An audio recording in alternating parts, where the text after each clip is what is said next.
wat is nogal crazy vir my aan die kant van 'n musikant, ek het altyd mense gekry wat vir my songs stuur wat hulle self skryf en self record in hulle kamers, terrible recordings van songs wat hulle self maak.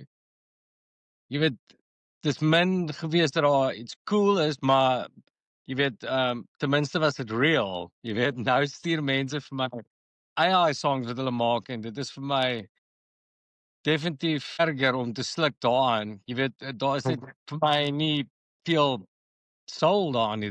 Dit is daar die human element is net nie daar nie en dit pla my. En ek dink musiek gaan teruggaan na waar jy die human element kan hoor daarin en